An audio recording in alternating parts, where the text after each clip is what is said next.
نماز میں وسوسے بہت آتے ہیں، کیسے بھگایا جائے؟ دیکھو نماز میں وسوسے اگر اس طرح کے آ رہے ہیں نا، وسوسے دو طرح کے ہوتے ہیں. بعض لوگوں کو طہارت یعنی ناپاکی کا وسوسہ شروع ہو جاتا ہے کہ پتہ نہیں ہوا تو نہیں خارج ہوئی ہے، پیشاب کا قطرہ تو نہیں نکلا، تو اس کے بارے میں صحیح حدیث ہے کہ جب تک 100% یقین نہ ہو وضو ٹوٹنے کا، اس وقت تک یہی سمجھا جائے گا کہ وضو باقی ہے. اب جو وسوسے کا مریض ہے اس کو یہ شبہ ہوتا ہے پتہ نہیں مجھے 100% یقین ہو رہا ہے کہ نہیں ہو رہا ہے، تو اس کا علماء نے حل لکھا ہے کہ اگر آپ قسم اٹھا کے کہہ سکیں نا، کوئی اس وقت پوچھے کہ بھئی آپ کی ہوا خارج ہوئی ہے یا پیشاب کا قطرہ نکلا ہے، تو آپ قسم اٹھا کے بولیں اللہ کی قسم ہوا خارج ہوئی ہے، تو یہ اس کی علامت ہے آپ کو 100% یقین ہے. یعنی اگر آپ قسم اٹھا سکتے ہو تو کہا جائے گا کہ وضو ٹوٹا ہے. لیکن جو وہمی ہے نا وہ کہے گا پتہ نہیں میں قسم اٹھا سکتا ہوں کہ نہیں اٹھا سکتا. یہ بھی ہوتا ہے. اگر کوئی اس وقت مجھ سے پوچھے تو میں کیا قسم اٹھا سکتا ہوں، تو یاد رکھو اگر آپ کو اس میں ڈاؤٹ ہو رہا ہے اس کا مطلب آپ قسم نہیں اٹھا سکتے. کیونکہ جب آپ نے کوئی یقین ہوتا تو کہتے ابھی رات کا وقت ہے نا، میں آپ سے پوچھوں بھائی ظہر ہے یا رات ہے، تو آپ قسم اٹھا کے فوراً، کوئی کتنا ہی وہم کا مرض ہو آپ قسم اٹھانے میں ہچکچاؤ گے نہیں. تو اگر یہ ہو رہا ہے پتہ نہیں قسم اٹھا سکتا ہوں، تو یہ اس کی علامت ہے کہ آپ قسم نہیں اٹھا سکتے اور آپ کا وضو نہیں ٹوٹا.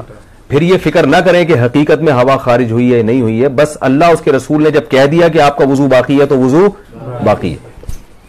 دوسرا وسوسہ تجوید کا ہوتا ہے. الحمدللہ کو الحمد پتہ نہیں ہا حلق سے نکل رہا ہے کہ نہیں نکل رہا، یہ بھی ہوتا ہے. اتنی زور زور سے پڑھتے ہیں کہ ساتھ والے کے لیے نماز پڑھنا مشکل ہو جاتا ہے. تو ایسے وسوسے کے مریض کو چاہیے بس جلدی سے پڑھ لیا کرے.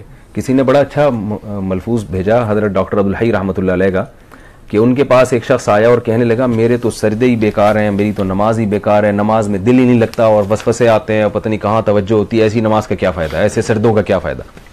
انہوں نے کہا یہ جو تم عجیب سی اور عجیب سے سردے کر رہے ہو جس میں تمہیں وسوسے آ رہے ہیں، کیا یہ سردہ مجھے کر سکتے ہو ایسا سردہ؟ انہوں نے کہا نہیں یہ تو نہیں کر سکتا. کتنی کیا پیاری دلیل دی. انہوں نے کہا اس کا مطلب ہے کہ یہ وہی سردہ ہے جو صرف کس کے سامنے ہوگا؟ اللہ کے سامنے. اس کا مطلب یہ قبول ہو رہا ہے، تبھی یہ کسی اور کے سامنے نہیں ہو سکتا. تو وہم کے مریض کو چاہیے بھائی، اسی طرح جن لوگوں کا نماز میں دل نہیں لگتا، خیالات آ رہے ہیں، بھائی ہے تو نماز نا، یہی خیالات والی نماز آپ کسی اور کے سامنے کھڑے ہو کر کبھی نہیں پڑھو گے، یہ اللہ ہی کے لیے.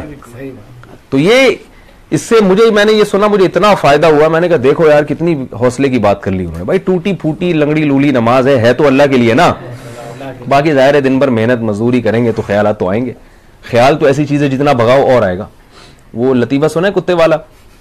وہ ایک پیر صاحب نے کسی کو، جعلی پیر تھے نا تو یہ تعویذ گنڈوں کا کام بہت کرتے ہیں، تو انہوں نے کسی کو تعویذ دیا اور 50-60 ہزار روپے اس تعویذ کی قیمت لی.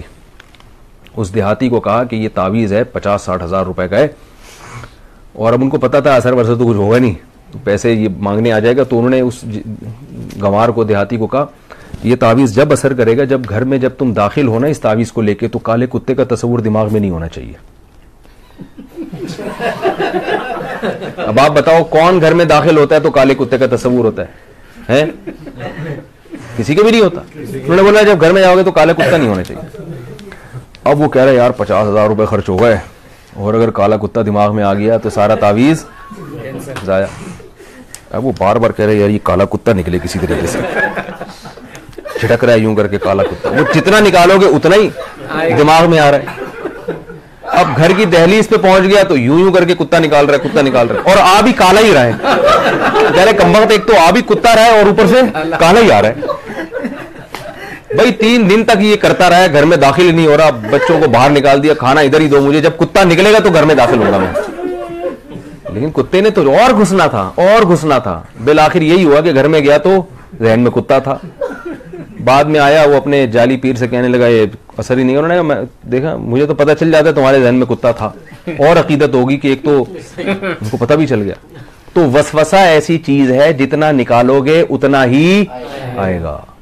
اس لیے حکیم الامہ حضرت مولانا اشرف علی تھانوی رحمہ اللہ نے لکھا ہے کہ وسوسے کا حل یہ ہے کہ نہ نکالو نہ خود سے سوچو. جو خود سے آ رہا ہے آنے دو. اللہ جب اسی وسوسے کے ساتھ نماز قبول کر رہا ہے تو ٹھیک ہے.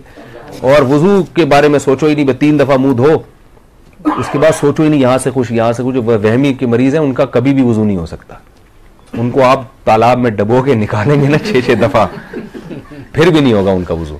تو یہ بہت بڑی بیماری ہے. اس لیے جو ہے یہ وہم ایسی بیماری ہے کہ ڈاکٹروں جو نفسیاتی ڈاکٹر ہوتے ہیں نا ان کو بھی بیماری ہو جاتی ہے. یہ وہمیوں کا علاج کرتے کرتے جو سائیکیٹرک ہوتے ہیں نا, یہ بھی ہوائی بات نہیں ہے, یہ بھی تحقیق کے بعد بتا رہا ہوں کہ یہ جو سائیکیٹرک ہوتے ہیں نا جو نفسیاتی علاج کرتے ہیں, کچھ دنوں کے بعد ان کو اپنا علاج بھی کروانا پڑتا ہے. یہ حقیقت ہے, آپ کسی ڈاکٹر سے پوچھ لیں, کسی اپنے سے بڑے ڈاکٹر کے بعد بیٹھے ہوں گے اگر مجھے یہ ہو رہا ہے, ٹھیک ہے نا, کیونکہ ہر وقت ان کے پاس ایسے مریض آ رہے ہیں جو الٹی باتیں کر رہے ہیں, تو تھوڑے دن میں یہ بھی الٹے سوچنا شروع ہو جاتے ہیں. کوئی نارمل بندہ ہی نہیں آتا ان کے پاس. تبھی میں وہمیوں سے بہت ڈرتا ہوں. کسی کو طلاق کا وہم ہو گیا, کسی کو جناب طہارت کا وہم ہو گیا, تو زیادہ فون آتے ہیں, پھر میں اس کو وہمیوں کی لسٹ میں ڈالتا ہوں. میں کہ بھائی تو پاگل ہے, ہم کو تو نہیں پاگل بنانا, تو ہم بھی یہی سوچنا آنا شروع کر دیں. میں 2-4 دفعہ اب نہیں بتاؤں گا مسئلہ. تو وہ کیا ہوا تھا, وہ اسی طرح ایک بندہ کیا, اس کو وہم ہو گیا تھا کہ میں بندر ہوں. تو وہ ڈاکٹر صاحب کے پاس گیا, ڈاکٹر صاحب مجھے وہم ہے کہ میں بندر ہوں. ڈاکٹر نے کہا پنکھے سے نیچے اتر کے تو بات کروں گا نا بھائی میں. تو وہ ایک اور ہے نا کہ ایک ڈاکٹر تھا ایک آدمی, اس کو 1 کے 2 نظر آتے تھے. ڈاکٹر کے پاس گیا کہ مجھے 1 کے 2 نظر آتے ہیں, کوئی علاج بتائیں. ڈاکٹر نے کہا آپ تینوں کو یہ بیماری ہے کیا؟ آپ تینوں آدمی کو یہ بیماری ہے.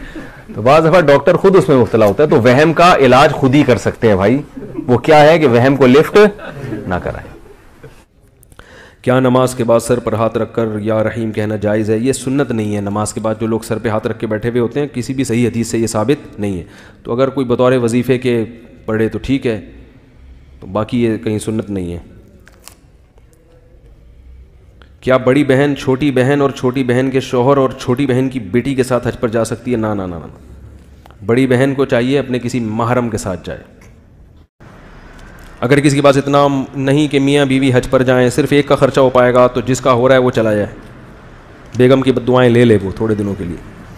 نماز میں اگر دیکھو حج پہ جانے کے لیے آپ کے پاس صرف اپنا خرچہ ہے, بیگم کا خرچہ نہیں ہے, لیکن آپ کو پتا ہے کہ میں جوان ہوں, اگلے سال دونوں کے خرچے میرے پاس ہو جائیں گے, تو 1 سال کے لیے ڈیلے کرنے میں کوئی حرج نہیں ہے, بشرطے کہ آپ کی صحت اچھی ہو, اسباب کی دنیا میں مرنے کا چانس نہ ہو. تو پھر ایسی ضرورت کی پیش نظر 1-8 سال تاخیر کرنا انشاءاللہ گناہ نہیں ہے, کیونکہ غالب یہی ہے کہ زندہ رہے گا. ویسے تو کوئی کسی بھی ٹائم مر سکتا ہے, لیکن ہم ظاہری اسباب کو دیکھا جائے تو زندہ رہنے کا چانس زیادہ ہے. تو پھر ایسی صورت میں کہ یار میں اگر چلا گیا تو پھر بیگم کے لیے تو پھر 25 سال میں بھی جانا بہت مشکل ہوگا, یا والدین کو لے کے جانا چاہتا ہے, تو پھر ایسی صورت میں میرا یعنی خیال ہے کہ اگر 1-8 سال وہ حج کو ڈیلے کر لے تو اللہ کی رحمت سے امید ہے کہ اس تاخیر پہ گناہ انشاءاللہ زیادہ نہیں کہ 10 سال بعد کروں گا, وہ 10 سال پھر زیادہ زندہ کے چانسز کیا ہو جائیں گے, کم ہو جائیں گے.